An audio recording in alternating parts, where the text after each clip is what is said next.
it seems to me you just kind of put that at the center of it rather than kind of give it all an equal chance, I guess, in the form of the contradictions that you were explaining. Okay, good.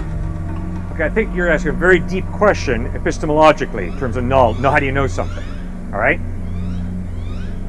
Does my imagination define truth? No, good. Okay, because there are a lot of people in this culture who say, yes, it does. You will often hear the statement. Hi, my name's Cliff. What's your name? Gabriel. Harry? Gabriel. Tom. Gabriel. This is a test, something. Okay, good. You're right. Okay, not only am I being rude Okay. to you, Gabriel, I'm being incredibly arrogant. I think I know your name better than you do. Okay. What a joke, right? What a total farce. The only way I'm going to have the privilege of getting to know Gabriel is if Gabriel opens up and tells me the truth. If you're silent, or if you play games with my head, I'm never going to have the privilege of knowing Gabriel. If that's true between Gabriel and Cliff, how much more that is true between God and Cliff. I'm not smart enough to figure out Gabriel, and I'm definitely not smart enough to figure out God. I depend on Gabriel to open up and tell me the truth about Gabriel. I depend upon God to open up and tell me the truth about who on earth or in heaven is God. That's where Jesus, Mohammed, the avatars, Shirley MacLaine come into the picture. They all claim to be revealing God accurately. But the problem is they contradict each other. It's as if you said, my name's Gabriel, and the next sentence you says, I'm really Tom. You know, you're contradicting yourself. So, the question is, are Jesus, Mohammed, the avatars, Siddhartha Gautama, all wrong, or is one of them right? Because they contradict each other, they can't all be right. That's where evidence kicks in. You got to read the teachings of Buddha. You got to read the Bhagavad Gita, the Upanishads, and figure out Hinduism. You got to read the Quran and find out about Muhammad. And I'm standing here saying, please read the New Testament Gospels and figure out, does the evidence point to Jesus Christ being reliable, or does it not? Does that make any sense? In the sense that those other texts aren't as reliable, like they don't have as much evidence or as much proof or as much validity behind them as the Bible? Is that what you're trying to get to? No, very good. Very good question. No, sir. I think the evidence is the Quran, the teachings of Siddhartha Gautama Buddha, the Vedas and Upanishads are all very accurate. Now read them. Because the question is Muhammad reliable or is Jesus reliable? And although they agree on many points, they contradict each other on other points. So they both can't be true. So do you just pick one and hope it's right? No, you gotta study. I'm sorry, I can't do this homework for you. You gotta study. You're saying there's some points that are, I guess, accepted amongst like all disciples or whatever they were, the teachers, but then you're saying there's some that contradict? Yes. So are you saying, okay, would those contradictions be a different interpretation of what the God is supposed to be relaying through them? Or do you think that's like a personal bias in the sense of their personal interpretation of what it's supposed to be and the way they relay it kind of... Great question. All right, we'll put it right out in front. In the Gospels of Matthew, Mark, Luke, and John, Jesus claims to be more than a man. He claims to be God in human form. In the Quran, Muhammad repeatedly says, Jesus is not God. So who is he? Is Jesus God in human form, or is he just a good prophet the way the Quran teaches?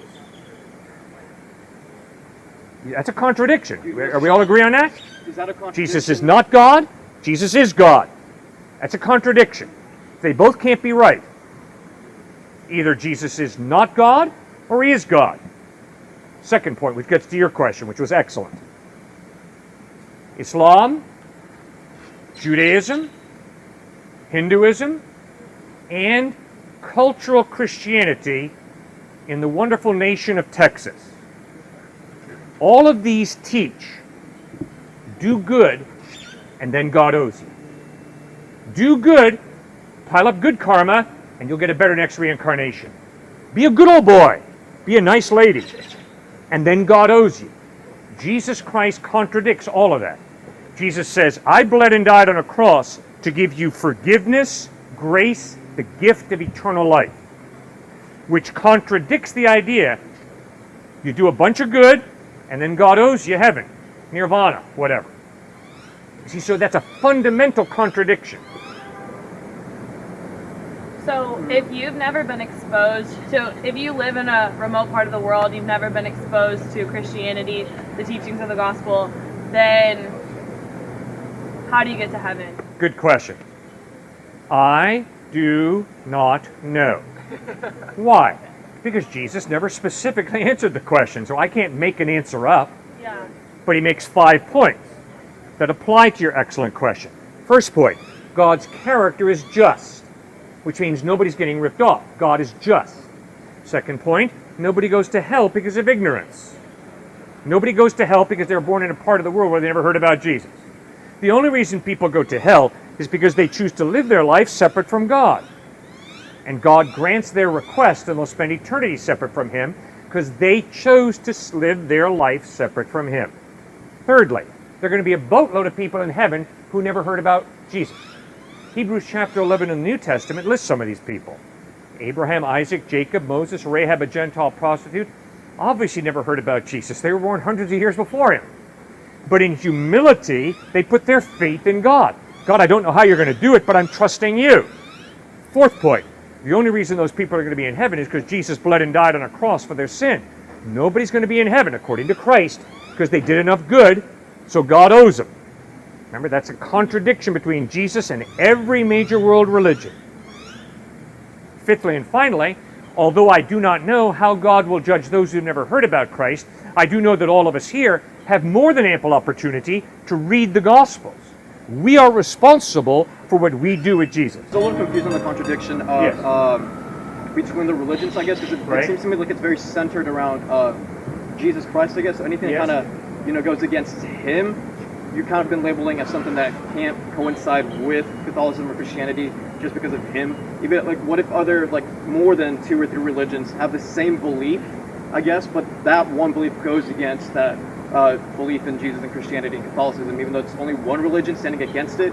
It seems to me you just kind of put that at the center of it rather than kind of give it all an equal chance, I guess, in the form of the contradictions that you were displaying. Okay, good. Okay, I think you're asking a very deep question epistemologically in terms of how do you know something? All right?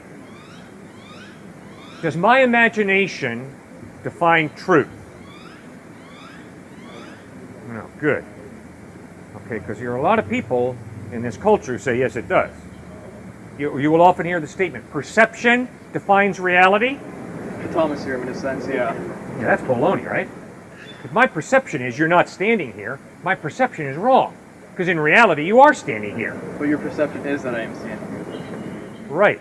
So the question is there enough evidence to support that my eyesight tells me the truth about reality, or is there not enough evidence to support my eyesight telling me the truth about reality?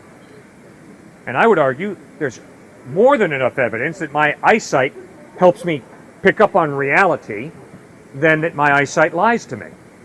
That's why I trust my eyesight the way I do. So you see, I am convinced that reality exists separate from my imagination, from my perception, from my belief. Back to my first illustration to you. And please don't forget that one. If I believe that you're Tom, it doesn't make me right. In reality, you are Gabriel. You're not Tom. And if I go around calling you Tom, I'm probably rude, arrogant, but I also just might be totally out of touch with reality. Smoking something you don't want to smoke. Okay? So, the same thing is true with God. If it's true with Gabriel, I can promise you it's true with God. If God is real, then God is a certain way. Unless God is impersonal. If God is impersonal, then it really doesn't matter what I believe about God. God's just an impersonal it. But if God actually loves you, then it does matter what you think about God. Because if God loves you, it means he's personal.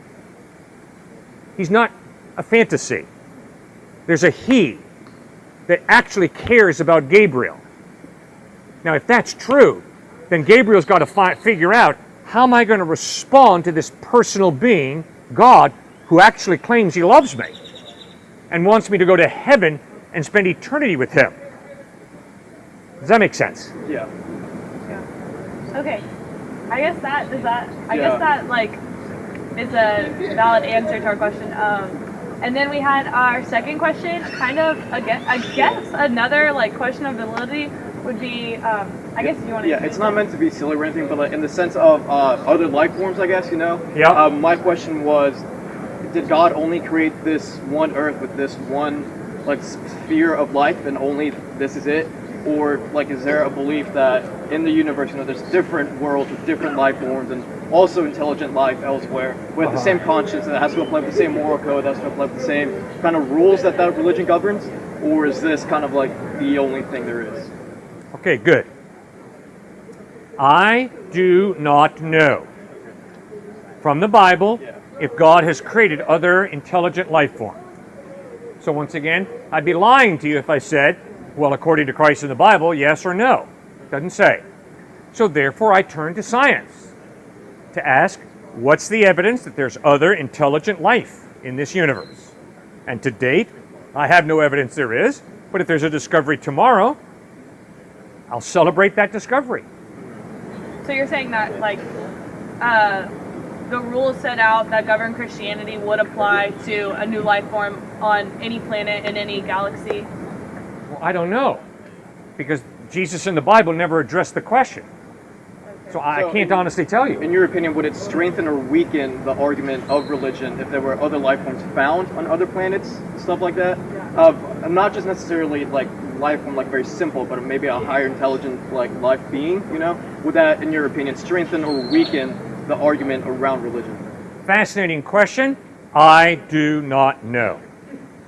I mean, it is. You know, start talking about extraterrestrial life, and because I have so little evidence, I don't know how to think that one through, to be honest with you. So that would be a dilemma, like if there was life found on another planet, that would be a dilemma for the church to figure out. And not necessarily just like finding it, but maybe like if it were to be studied, you notice that they don't necessarily follow the code of morals that we do, or necessarily even the same customs. So it's a very big disparity between the way we live life and the way that would live life, you know? So would that still kind of create the ubiquity that religion is supposed to encompass all of the universe and all of life? Or would it weaken that argument that, you know, God is kind of like all powerful and surrounds all life and all creation when two separate beings follow so like different codes of life? Okay, in one sense, I think it would be fascinating to think that one through. Okay? But in another sense, at this point today, I feel it's totally irrelevant to your life, to my life today. See, for me, I think that would be an example of playing intellectual gymnastics. Right, I get that it's very like a big hypothetical, you know. Right. No big basis to kind of like start jumping to that conclusion. Right. But at the same sense, it's kind of based on that faith belief that you were talking about earlier, of like the faith of like believing there might be something of the same type of order thinking that we have. In the same way that you have faith in the belief that way back then there was a resurrection of somebody of the same higher order thinking that we had, somebody mortal, but in the sense he was also partly God, correct? So he was himself immortal in that sense. Okay. I am convinced that there is an eternal being, God. I'm convinced that there's only one. So yes, if I discovered other life on other planets, I would be interested in understanding their awareness of God's existence as the creator. Okay. I get what you're saying. So I guess it comes down to, it's just too hypothetical of an answer, and then it comes down to opinion of like how you would handle that hypothetically.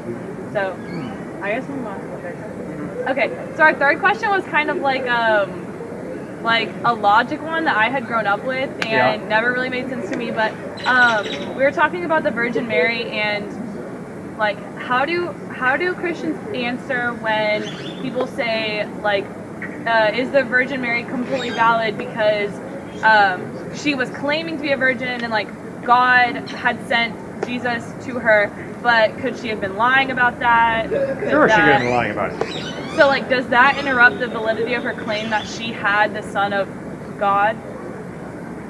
Okay, good question. Obviously, Mary could have been lying. Obviously, she could have had sex with somebody else and had a baby. That's possible. The reason that I am convinced that she was a virgin is because that is what Jesus held to. It's what those who knew Christ, the eyewitnesses, held to. And the evidence is that Jesus was really in touch with reality. What's the evidence? Bottom line, it's real simple. Gabriel, if you die and rise from the dead, I promise to listen very carefully to absolutely everything you have to say. If you die and rise from the dead, the overwhelming evidence is you got a handle on reality like nobody else. So if you tell me you were born of a virgin after you rise from the dead, I'll trust that. Do you think it's a little too illogical maybe to follow maybe a big phenomenon that has never occurred or been observed, especially like back way in those times where maybe there wasn't so much study about kind of like the function of life and the way it works? And do you think it was a little misleading to follow that one big phenomenon and whatever stemmed out of that to just believe what it like said to be just because of the I guess the circumstances of the extreme happening just once? You bet. Okay, if atheism is true, there is no God, then obviously a virgin birth is stupidity. But you see, what an atheist is doing is they're limiting reality. They're saying all of reality is matter and energy, and therefore there is no supernatural hand that can extend out and change a law of nature and perform what you and I call a miracle. I instead, as a theist, say, no, the evidence is there is God. Therefore, what's a miracle? A miracle is the Creator who put together the natural laws, reaching in, changing what you and I know to be a natural law, and performing what you and I call a miracle. On what you believe, whether it's because you pray to a God that, you know, it's like that sickness or the illness, or whether you believe it's just the statistical chance that your body itself was able to heal itself and repair itself to be that way. Yep. Do you think maybe then that miracles would have to be even more exceptionally unable to happen? Maybe something that, like you said, it's an actual bend of the natural law rather than just a very unlikely statistic? Okay, Gabriel, I think you're putting your hand on exactly the reason why I would never say the reason that I believe God exists is because I got healed of cancer. The reason I think God exists is because my buddy got healed of cancer. Right. No, I don't do that. Instead, because of the statistical possibility. Instead, what I say is the evidence of order and design, the evidence of love, the evidence of densely packed information in the DNA of a single cell, demanding an intelligent mind, the evidence of the human longing for meaning in life. And if there is no God, life is ultimately meaningless, but it's interesting. We're all hardwired, clearly, to understand our meaning and purpose in life. That kind of evidence convinces me that there is a God. The fact that none of my atheist friends can live out their atheism consistently convinces me that atheism is wrong. I mean, they're a very nice, polite guy before you. I pointed out to him, you cannot live out your moral relativism. I mean, how many students are there here at this fine university who are committed to moral relativism? A lot, right? Right. Now that's fine if you want to sleep around with whoever. But when it comes to children being abused, when it comes to a guy shooting people out of a hotel room in Las Vegas, all of a sudden my moral relativist friends turn into moral absolutists. And I can promise you, when it comes to racism and sexism, a ton of my moral relativist friends turn into moral absolutists like that. Don't you dare be racist. Don't you dare be sexist. That is absolutely evil. Bravo, I agree. But now guess what you've just done? You've either parted company with your brain or you've parted company with your moral relativism. Because you're telling me that sexism and racism are absolutely wrong. Good, I agree. Question is, why? And the point is, if you're an atheist and if you believe in moral relativism, you have no basis of saying that anything is absolutely wrong. It's not absolutely wrong, guys. It's relatively wrong, depending upon whether you're a liberal, educated person or whether you're part of the KKK. And just face reality, friends. Does that make sense? Yeah, but I think in a big sense, you know, cultural like elements kind of play a big role in that. For example, there are many countries that sexism isn't anything that's deemed evil or bad necessarily, and even in those religions who practice religion in those cultures, they still, you know, don't deem that as a bad moral code. Good. That's my exact point. So if a whole culture says gassing Jews is right, I am convinced the whole culture is wrong. And if the whole culture says date rape is good, I am convinced the whole culture is wrong. And if anybody says to me, there you go with your white Christian view, I would encourage you to check out the writings of Layman Sana, professor at Yale, who is from West Africa. He is totally African. He's a professor at Yale. And one of his main points is, if you tell me that Africans believe in Jesus, in the millions that do, because of some colonialism, because of some rape of culture, you are out to lunch. Africans believe in Jesus because Jesus affirms their Africanness. This has nothing to do with culture. And when Africans believe in Jesus, they are not believing in the great white European way. They are believing in the first century Palestinian Jew, Jesus of Nazareth, who was more than a man. He was God in human form. And when Africans put their faith in Jesus, he makes them more African. He doesn't make them more European. And he says, that's why I and my fellow African believers accept Christ. Because we notice he is not calling us to be white, Enlightenment European people. He's calling us to be Africans with a strong understanding of ethics, with a strong understanding of the supernatural, that there are evil spirits and good spirits, and there's a good God and there's a Satan. And you stinking white, liberal, enlightened secularists, you're out to lunch. And it's you who will try to impose your secularism on us Africans, and we're not going to swallow it. Because it is your culture, and it's your whiteness. He's a fascinating guy. Check him out. Layman Sana, professor at Yale.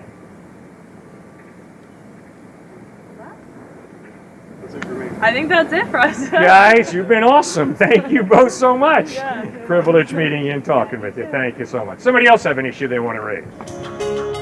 To what degree is the Bible correct on factual issues? To what degree is the Bible correct on factual issues? Or to rephrase, is it incorrect on any issues? Is it incorrect? All right. There are between 200 and 400,000 manuscript variants for the New Testament in the manuscripts that we have from the 1st century through the 10th century. But those manuscript variants are so small on such inconsequential issues that we have an incredibly high degree of accuracy in the New Testament. But, for instance, I'll give you an example. John chapter 8, verses 1 through 11, Jesus encountering the woman caught in the act of adultery, is not in some of the earliest Greek manuscripts. So, whether that exact event took place where Jesus doesn't condemn the woman caught in the act of adultery, I'm not sure. So you see, that's why it's a little difficult to answer your question precisely how accurate is it. It's very accurate, but is there a degree of precision that some people would want? No. There's not a degree of precision that some people would want. Okay.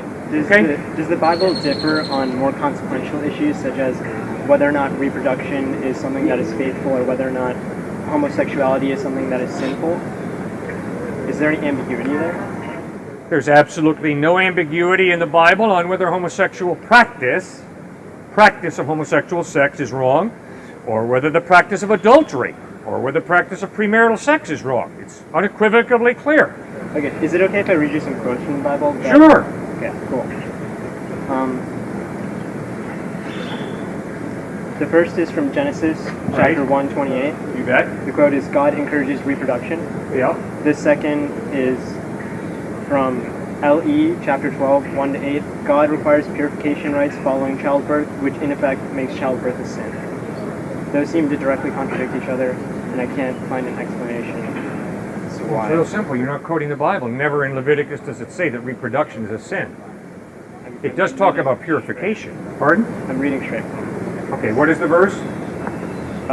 It's God requires purification rites following childbirth, which in effect makes childbirth a sin. And you're telling me that that's a direct quote from Leviticus what? Leviticus chapter 12, 1-8. Leviticus chapter 12, verses 1 to 8. The Lord said to Moses, say to the Israelites, a woman who becomes pregnant and gives birth to a son will be ceremonially unclean for 7 days, just as she is unclean during her monthly period. On the 8th day, the boy is to be circumcised. Then the woman must wait 33 days to be purified from her bleeding. She must not touch anything sacred or go to the sanctuary until the days of her purification are over. If she gives birth to a daughter for 2 weeks, the woman will be unclean, as during her period. Then she must wait 66 days to be purified from her bleeding. When the days of her purification for a son or daughter are over, she is to bring to the priest at the entrance of the tent of meeting a year-old lamb for a burnt offering, and a young pigeon or a dove for a sin offering. He shall offer them before the Lord to make atonement for her, and then she will be ceremonially clean from her flow of blood. These are the regulations for the woman who gives birth to a boy or a girl. If she cannot afford a lamb, she is to bring 2 doves or 2 pigeons, one for a burnt offering and the other for a sin offering. In this way, the priest will make atonement for her, and she will be clean. Okay, I'm not sure what version of the Bible you have, but I mean, that's fine. No, it's not fine. Whatever you're reading there is embarrassing. The Bible never says that, and for you to think that the Bible contradicts itself and to use something like that, sir, that's embarrassing. I mean, this is from BibleGateway.com, so... What translation does it say? It's from the... Because that's a summary you read. That's No, not a verse. It's from the King James Version of the Bible. That's not the KJV. So the King James would never use that type Yeah. of language. Okay, well, that's fine. I mean, does the Bible contradict itself on more factual issues such No. as the nature of, like, when the sun came to be, those Nope. kind of things? Nope. Can I read you quotes that imply that they do? Sure. From Genesis chapter 1, Right. 11 to 12, it says, trees were created before man was created. From Genesis chapter 2, 4 to 9, it says man was created before trees were created. Oh. Have you ever heard of a literary device called flashback? Yes. Have you ever seen it in a movie or read it in a book? Yes. Obviously, in Genesis 2, the device of flashback is being used very clearly. Why? Because it starts with the creation of man. Obviously, human beings were not created before trees and grass and the sun. That's the first point. The second point is, if you think that you can take a Hebrew poem, which is what Genesis 1 is, and treat it as you would a science textbook, that's basic intellectual dishonesty. So you're saying that some things which are in the Genesis are to be treated as poems and not facts? Then how do you differ between what is a poem and what is a fact? Good question. And if you can't find an answer to that question, you will flunk poetry versus biology at the University of Texas. It seems a little arbitrary Arbitrary? to the reader to determine what is true and what isn't. Arbitrary. Is it arbitrary for the University of Texas to demand that if you don't go into literature class and understand what a poem is and interpret a poem as a poem, and then you go into biology class and you better interpret a biology textbook as a science textbook? Is that arbitrary for the University of Texas to ask you to learn to do that? No, that's not arbitrary. Because Good. going into literature class, you're told it's a poem beforehand, but I don't think the Genesis distinguishes between this is a poem and this is a fact. Oh, really? Does it start with this So following line is Shakespeare begins his Macbeth with a statement that, be careful, this is not science, this is a play? poem? I mean, No. No. You had better learn because that is to a fiction respect literary style, literary genre, and the author's not going to have the first line say, this is science, this is poetry, this is epic poetry. You think Homer did that with the Iliad and the Odyssey? This is an epic poem, guys. Read it like that. No. Instead, you guys, if you're going to ask these types of questions, it's great that you ask them, but you're going to have to go back and do your homework, which means you're going to have to study the difference between epic poem, science, mythology, legend, historical narrative, parable, hyperbole, metaphor, simile. And if you're going to ask these questions, bravo, please continue to ask them, but you got your homework cut out for you. Go and study literary genre, and you better learn to distinguish between the different styles. Otherwise, you're going to get in trouble real fast. Right? Sure. Good. How can you explain the existence of God physically? How do you explain the existence of God physically? The same way I explain the existence of justice physically. The same way I express the experience of love physically. I would never try to. That would be idiocy. Love is not a physical thing. It's a value. It's unseen. Therefore, it would be stupid for me to say, here's a foot of love. Here's a pound of love. You want to weigh it? It'd be stupid. Okay. The same way I would say, your friendship, your trust, your loyalty, I can't give you a pound of that or a foot of that. It'd be stupid for me to think that I could physically show you friendship or trust, right? Sure, but values like justice and morality seem to be personal to the individual in that they're subjective in nature, whereas you're implying that God exists objectively for everyone. Okay, I disagree. And so while it is true that you cannot explain justice and morality, the way you are articulating Christianity to be true in a more objective manner, you should be able to explain it. Okay, you and I have a big disagreement. Anybody rapes that woman, I'm going to tell that guy that's evil. Objectively evil. Not subjectively. Not, this is my taste. It's not cool to rape today because it's November 13th. 14th, 15th, you do whatever you want, but today, no rape. Baloney. I am committed to the value of justice based on the value of the individual, and the only way that can be real is if there is some God who created a human being, all of us, with intrinsic value, and created a value of justice that I cannot show you a foot of or a pound of. Or there's a difference between ethics and religion. Yeah, well, I mean, I think we can all agree murder is bad, but not because God says so. Like, if God why said is murder bad? If God said in the Bible that rape was something that is inherently good, yet I disagree, would that mean that I'm wrong? Well, obviously I am arguing for objective morality exists, point one. Point two, the only way objective morality can exist is if there is some type of God. Point three, because objective morality exists, therefore God exists. That's all I'm saying.